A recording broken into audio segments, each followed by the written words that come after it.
My self doctor Jitendra Singh, और मैं अपने इस मेडिकल पाठशाला चैनल पर मेडिकल स्टूडेंट से रिलेटेड डिफरेंट इंपॉर्टेंट टॉपिक पे वीडियो लेक्चर रिकॉर्ड करता हूँ।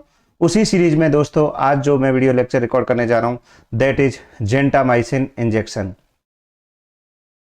तो दोस्तों gentamicin is aminoglycoside antibiotic that is effective against both gram positive as well as gram negative bacteria. Means जो जेंटामाइसिन इंजेक्शन है बहुत ग्राम पॉजिटिव और ग्राम नेगेटिव दोनों के अगेंस्ट सेंसिटिव होता है, ये दोनों को किल करता है। इसलिए बहुत ही कॉमनली जेंटामाइसिन अपने general practice even hospital setup में यूज किया जाता है। दोस्तों जो डिफरेंट टाइप के जो बैक्टीरिया लाइक स्यूडोमोनास, प्रोटियस, क्लेब्सिला, एंटेरोबैक्टर, सेरेटिया, इनके सबके अगेंस्ट ये जेंटामाइसिन एलोन भी एक्टिव होता है। और अगर इसको हम बीटा लैक्टम एंटीबायोटिक के साथ में दें तो दोस्तों जेंटामाइसिन और बीटा लैक्टम का सिनर्जिस्टिक एक्शन होता है ये सारे जो Pseudomonas, Proteus, Enterobacter, Klebsiella and Serratia इन बैक्टीरिया के अगेंस्ट। तो जब भी हमें लगे कि इन बैक्टीरिया से इन्फेक्शन है तो हम जेंटामाइसिन के साथ में बीटा लैक्टम एंटीबायोटिक भी ऐड करते हैं।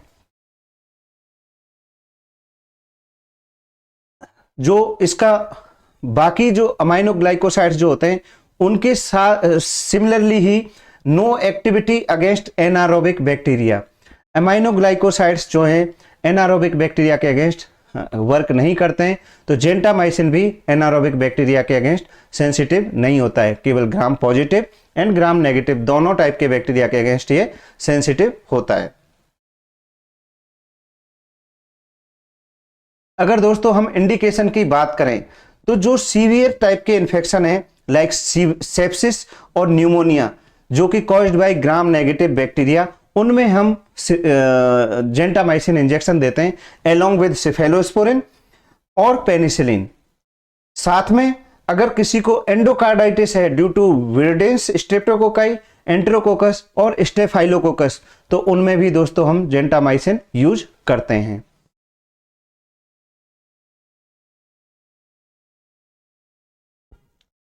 It is given by intramuscular और इंट्रावीनस रूट, दोनों ही रूट से इसको दे सकते हैं दोस्तों। साथ में ही कई बार जब सीवियर बर्न केस आता है, जो इन्फेक्टेड बर्न के केस आते हैं, तो topical administration is done for infected burn wounds, skin lesion and prevention of intravenous catheter infection, meningitis caused by gram negative bacteria treated by intrathecally. तो दोस्तों तीनों ही रूट से, आईवी रूट से, इंट्रामस्कुलर रूट से और इंट्राथीकल रूट से भी इसको यूज कर सकते हैं, टॉपिकल एप्लीकेशन भी कर सकते हैं। तो ये ऑलमोस्ट सारे रूट से जेंटामाइसिन इंजेक्शन अपन यूज करते हैं। कॉन्ट्राइंडिकेशन की बात करें तो should not be used as single agent to treat staphylococcus infection due to rapid development of resistant may occur. तो जब भी हमें स्टेफाइलोकोकस इन्फेक्शन को ट्रीट करना है तो जेंटामाइसिन को सिंगली यूज नहीं करना चाहिए क्योंकि रेजिस्टेंट डेवलप होने के चांस बहुत ज़्यादा होते हैं। तो अपने को साथ में पेनिसिलिन या सेफेलोस्पोरिन देना चाहिए जिससे कि रेजिस्टेंट डेवलप ना हो। सीवियर रीनल फेलियर अगर किसी को है तो दोस्तों ये कॉन्ट्राइंडिकेटेड होता है। न्यूनेट्स में एंड प्रेगनेंसी दोनों ही केस में जेंटामाइसिन कॉन्ट्राइंडिकेटेड रहता है। बाकी स्पेशल प्रिकॉशन की बात करें दोस्तों तो dose of gentamicin must be precisely calculated according to body weight and level of renal function. तो उसके हिसाब से पहले अपने को इसकी डोज कैलकुलेट करनी चाहिए कि उसका रीनल फंक्शन क्या है और उसका बॉडी वेट क्या है, तभी देना चाहिए। अदरवाइज ये नेफ्रोटॉक्सिसिटी, ओटोटॉक्सिसिटी दोस्तों ये सब इसके जो सीरियस साइड इफेक्ट है वो होने के चांसेस ज़्यादा होते हैं। दोस्तों पीडियाट्रिक, एल्डरली, इन केस में रिड्यूस डोज नेसेसरी, अपने को कम डोज में देना है क्योंकि एल्डरली में अगर ज़्यादा हाई डोज देंगे तो एडवर्स इफेक्ट होने के चांसेस ज़्यादा होते हैं। दोस्तों साइड इफेक्ट की बात करें तो इरिवर्सिबल ओटोटॉक्सिसिटी, दोस्तों ये इसका सबसे सीरियस साइड इफेक्ट है और बहुत ही कॉमन साइड इफेक्ट है। इसलिए जेंटामाइसिन आजकल general setup even hospital setup में इतना ज़्यादा यूज नहीं होता है। जेंटामाइसिन की जगह अपन एमिकासिन ही यूज करते हैं, क्योंकि जो जेंटामाइसिन है ये इरिवर्सिबल ओटोटॉक्सिसिटी करता है और ये काफ़ी कॉमन साइड इफेक्ट है इसका। और साथ में nephrotoxicity, headache, rashes, thrombocytopenia and joint pain, ये भी इसके काफ़ी सीरियस साइड इफेक्ट हैं। Generally safe but should not be given, should be carefully given in patient who are taking non sedative antihistaminics. दोस्तों जो नॉन सेडेटिव एंटीहिस्टामिनिक्स पेशेंट ले रहे हैं उनमें इसको केयरफुली देना चाहिए। ड्रग इंट्रैक्शन की बात करें दोस्तों, तो increase incidence of ototoxicity when combined with ethacrynic acid. अगर एथाक्रिनिक एसिड के साथ इसको अगर देंगे तो ओटोटॉक्सिसिटी और नेफ्रोटॉक्सिसिटी जो इसके साइड इफेक्ट है वो और ज्यादा होंगे। Risk of loss of hearing and kidney failure, तो भी इसके साइड इफेक्ट ज्यादा रहते हैं। Cephalosporin, hydrocortisone and indomethacin potentiate nephrotoxicity, potentiate neuromuscular blocking agent.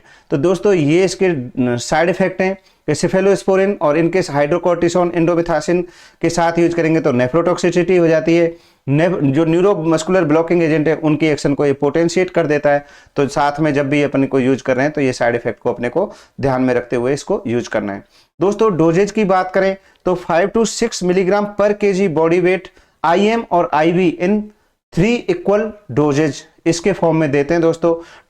Topical अगर एप्लीकेशन करनी है तो 0.1 to 0.3% जेंटामाइसिन सल्फेट अपने को टॉपिकल यूज कर सकते हैं, या 1 to 10 milligram per day intrathecally in meningitis के केस में दे सकते हैं। तो दोस्तों अगर IM और IV देना है तो 5 to 6 मिलीग्राम पर केजी बॉडी वेट के देंगे, divided in 3 equal doses. Topically देना है तो 0.1 0.3% की इसकी क्रीम और ऑइंटमेंट आते हैं उसको दे सकते हैं जेंटामाइसिन सल्फेट के फॉर्म में। और इंट्राथीकली देना है मेनिंजाइटिस के केस में तो 1 to 2 मिलीग्राम पर डे के हिसाब से दे सकते हैं दोस्तों। तो thank you for watching this video. अगर आपको ये वीडियो अच्छा लगा है तो प्लीज़ इसको लाइक करें, शेयर करें और मेरे चैनल को सब्सक्राइब करें। Thank you.